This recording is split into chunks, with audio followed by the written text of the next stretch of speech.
On suivit le soleil avec obstination. Bam, bam, bam, bam, bam, bam, bam, bam, bam, bam, comme les rois mages en Galilée. Suivez les yeux l'étoile du berger. Je te suivrai où tu iras direct, fidèle comme une ombre jusqu'à destination. Comme les rois mages en Galilée. Suivez les yeux l'étoile du berger.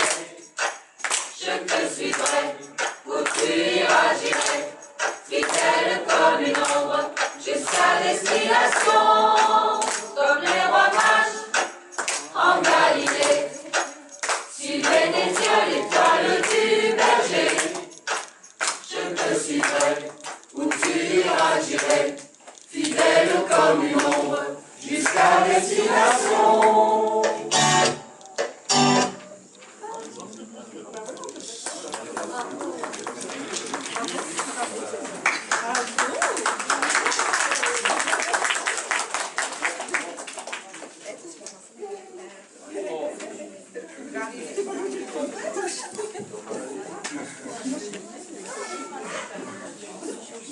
Voilà, bonjour à tous, merci d'être si nombreux, vous êtes tous les bienvenus.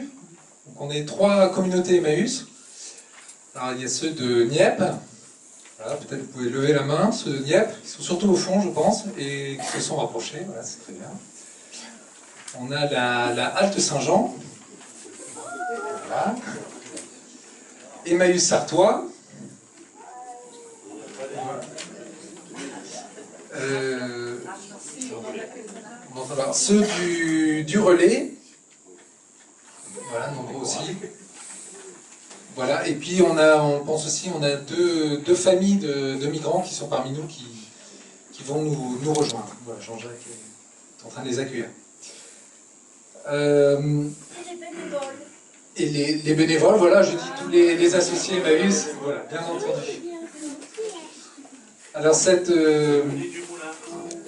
le nid du moulin, bien entendu, le père Raymond, le père Pierre, voilà, fait partie des associés Emmaüs. Donc vous verrez, cette célébration, elle se veut interreligieuse, donc elle est un peu différente peut-être des autres années. Voilà, pour les gens de toute confession, croyants ou non croyants. Cette année, on a un événement voilà, qu'on souhaite vous partager, même si ce jour c'est un jour de fête, c'est un événement douloureux, donc le décès d'un compagnon il y a quelques jours, Patrick, donc on pense à lui dans nos prières. Et puis aussi on a à côté de ça un autre événement heureux cette fois, c'est la naissance d'un 3e fils pour Tommy, l'informaticien du relais qui a animé la chorale et qui là ne peut pas être parmi nous à cause de sa charge familiale et qui a passé la main à Alain qui est ici. Voilà. Voilà, je passe la parole au père Raymond.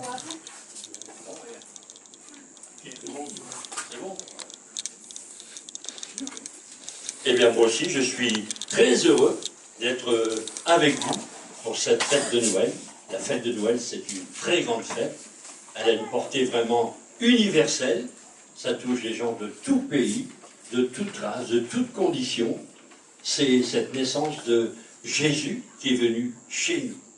On en parlera un petit peu plus. Ici pour l'instant, on va se laisser interpeller. On a dit on peut être croyant, pas croyant. Chacun vient comme il veut. L'essentiel c'est de participer à cette fête de Noël. C'est une fête je dirais, de la joie. Une fête où on est heureux de se retrouver, de vivre un moment convivial. Et c'est tout ça que je pense que vous allez pouvoir vivre pleinement. Ici, c'est le démarrage, et après, ça pourra se prolonger entre vous. Combien tout ça, c'est très important. Alors, on est bien parti, et pour être vraiment dans le coup, je dirais, on va demander, je crois, à des frères musulmans qui viennent nous aider, là, pour un temps, je dirais, de prière d'ouverture. J'ai ici le nom de Abou Bakar d'Emmaüs, je ne sais pas s'il est là ou il est. Il est là. Alors s'ils peuvent venir avec quelques amis, quelques compagnons, ils vont nous aider comme ça à ouvrir notre cœur, je dirais, à ce Seigneur, à Allah qui est vraiment miséricordieux. On est tous d'accord avec ça.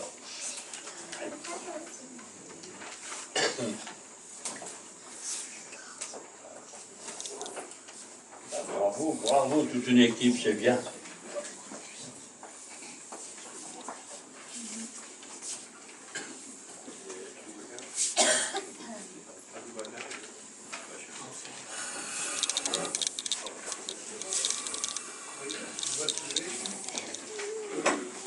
On se met debout.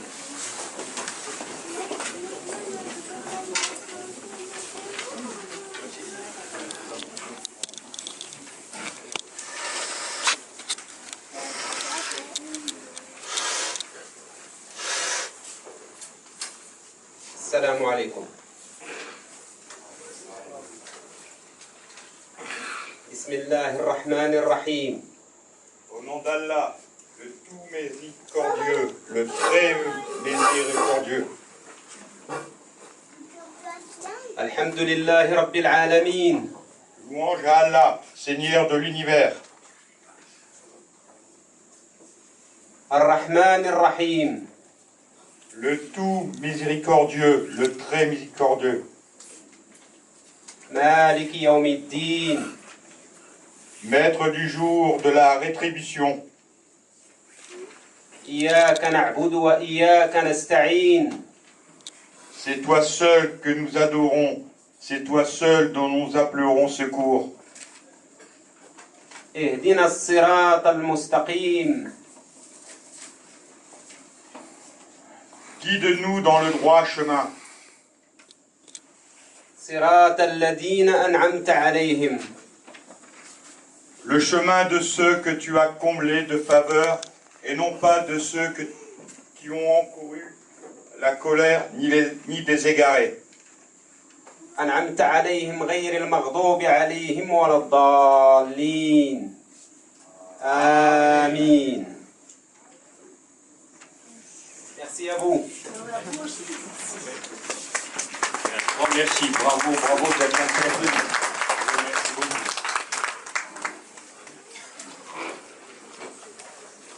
Oui, tout au long de cette rencontre, on va essayer de vivre cette fête de Noël, mais si l'un ou l'autre veut intervenir, il y aura toujours cette possibilité.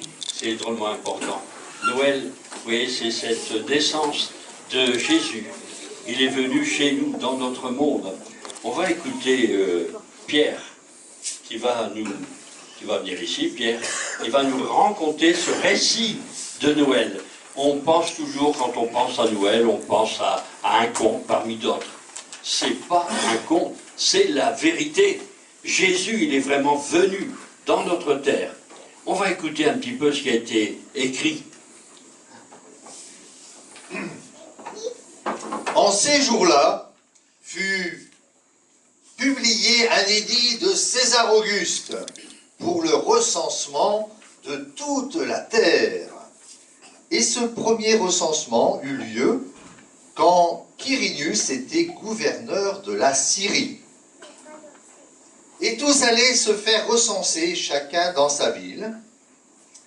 Joseph aussi monta de Galilée, de la ville de Nazareth en Judée, à la ville de David, Bethléem, parce qu'il était de la maison et de la famille de David, pour se faire recenser avec Marie, son épouse, qui était enceinte. Or, pendant qu'ils étaient là, le temps où elle devait enfanter s'accomplit. Vous voyez, vous avez écouté déjà le début de cet évangile qu'on appelle cette bonne nouvelle. Eh bien, Jésus, il est bien né dans un endroit précis et à un moment précis de l'histoire des hommes. C'est bien détaillé. C'est au moment de l'empereur César Auguste. Et ça se passe dans un tout petit village qui s'appelle Bethléem. Ce sont des événements réels qui se sont réalisés. Ça, il faut qu'on en prenne conscience, parce qu'on a tellement envie de dire maintenant le conte de Noël, la magie, tout ce qu'on veut. On est en train, je dirais, d'oublier le vrai sens de Noël. Jésus, le Fils de Dieu, est venu chez nous. C'est vraiment quelqu'un de formidable. On va chanter, je dirais, pour nous préparer à ça. Hein. Il va naître à minuit. Ça, c'est Frédéric François qui chante ça. Et c'est très beau, il le chante très bien. Donc ça va nous entraîner. Il va naître à minuit. Naître à minuit, bon, est-ce que c'était minuit? Il n'y avait pas forcément d'horloge et tout ça. L'essentiel, c'est qu'on veut dire, c'est en pleine nuit, dans le noir du monde, des ténèbres de ce monde, de tout ce qui ne va pas, je dirais. Jésus vient, il est la lumière, il vient donner un sens à notre vie. C'est ça qui est important. Dans ce monde, je dirais, qui est tourné vers le matérialisme, l'égoïsme, eh bien, lui vient dire, allez, il y a une autre façon de vivre, c'est d'aimer. Débarrassez-vous de tout ce qui ne va pas, hein, de tout ce matérialisme ambiant là, qui nous envahit de toutes parts. Et laissez-vous entraîner par l'amour que je vous apporte. Allez, on y va, écoute.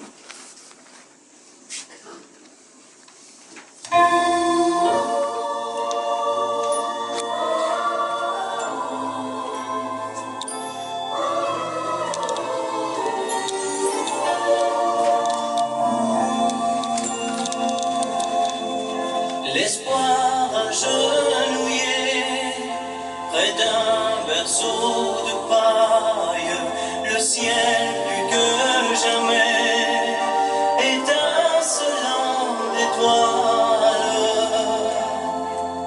Lorsque l'amour viendra, reviendra la colombe, à Noël tu vivras tous les printemps du monde. Il va naître à minuit, et l'espérance nous viendra de lui. Il va naître à minuit, et il fera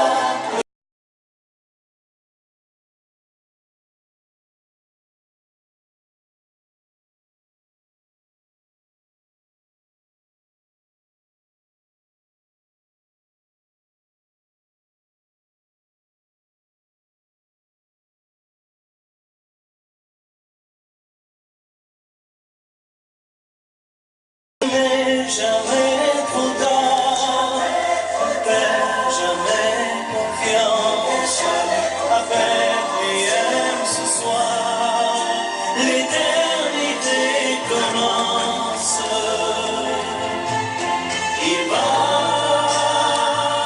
naître à minuit, et l'espérance nous viendra de lui. Il va naître à minuit.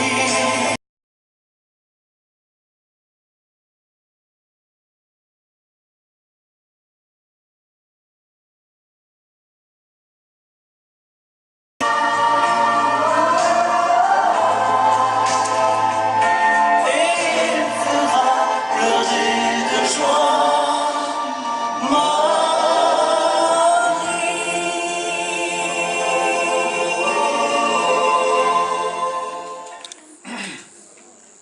Eh bien, on va voir la suite de cette histoire, comment ça s'est passé, cette venue de Jésus chez nous. Le Fils de Dieu, quand même, il ne peut naître que dans un palais, dans quelque chose de formidable. Et vous allez voir, ça va être tout autre chose. On écoute.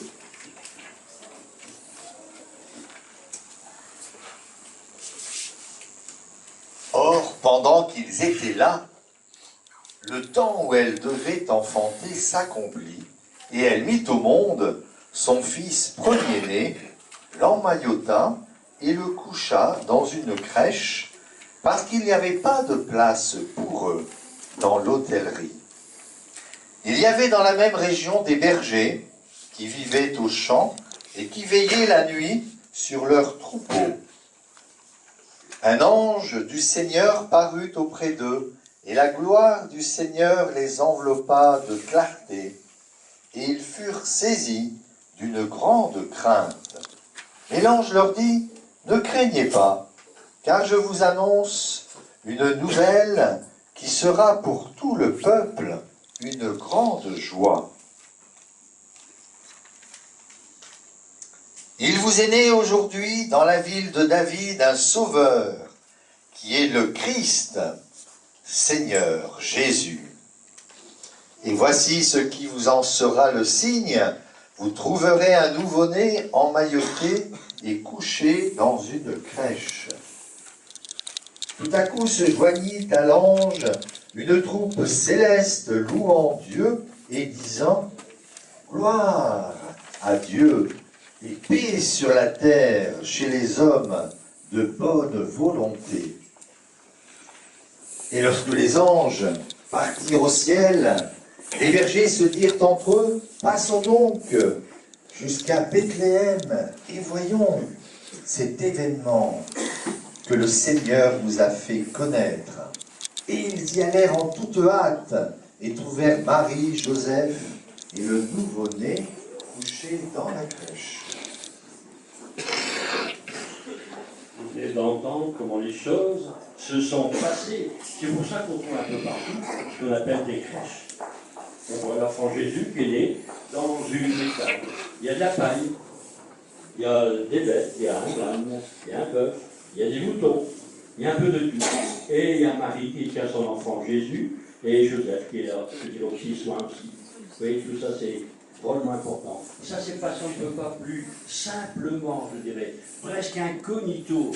Dieu pourtant qui envoie son Fils, on dit tous qu'il aurait pu faire quand même autrement. Eh bien non, il a voulu se faire petit, il a voulu se faire pauvre, pour être vraiment, je dirais, à la portée de toute personne.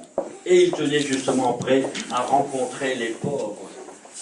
Et les pauvres de ce temps-là, c'était les bergers qui se trouvaient dans la campagne aux environs, qui essayaient de se retrouver autour d'un feu, de chanter un peu.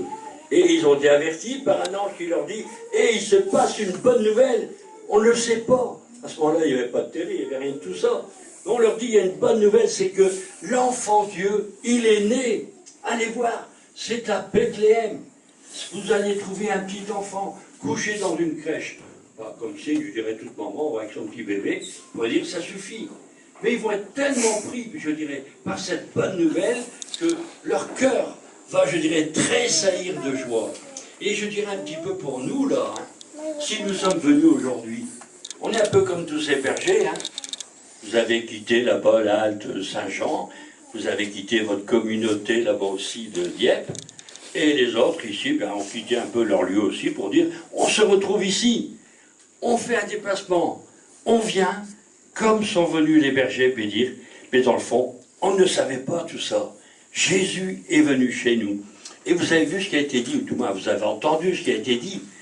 L'ange leur dit, ce Jésus, c'est le Sauveur.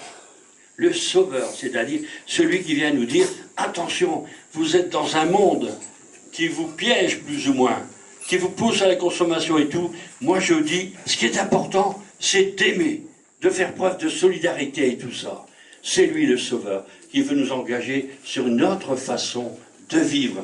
C'est le Messie, vous l'avez entendu depuis X années, il est venu. Et aujourd'hui encore, nous qui traversons des moments difficiles, eh bien je dirais, il revient chez nous. À nous de l'inviter, de dire Seigneur, viens m'aider, mets en moi ton esprit d'amour pour que je sois capable d'aimer comme toi tu as aimé. Vous voyez, c'est un petit peu tout le message. Et on dit les bergers, ils étaient émerveillés. Nous, on ne sait plus s'émerveiller. Dieu qui vient chez nous, c'est incroyable. On n'en a pas conscience.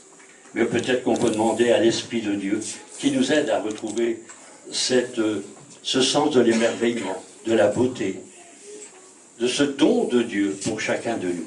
C'est drôlement important. Et comment va se continuer l'histoire? Allez bien.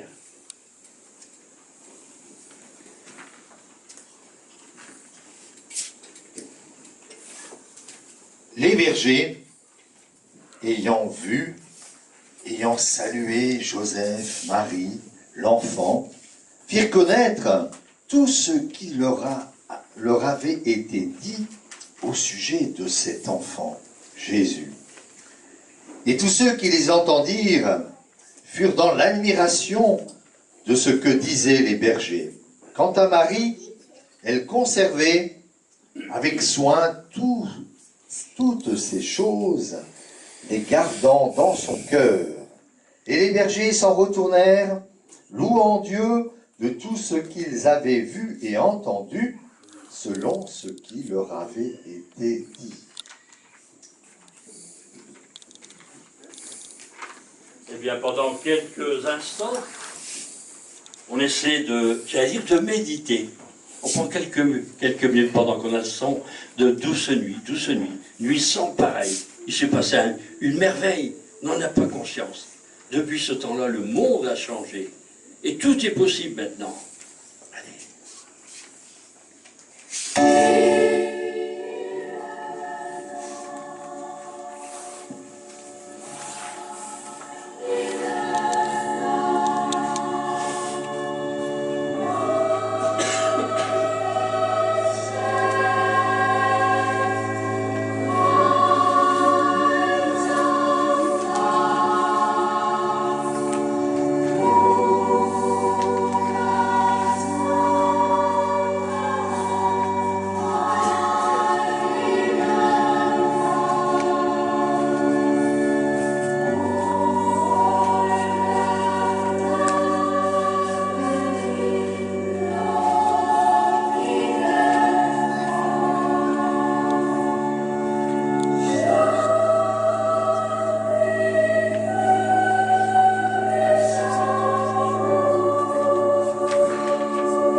Les anges ont chanté, les bergers étaient émerveillés. Nous, on ne va pas rester quand même comme ça, simplement assis sur sa chaise. On va essayer aussi de chanter, là, aider de la chorale. Il est né.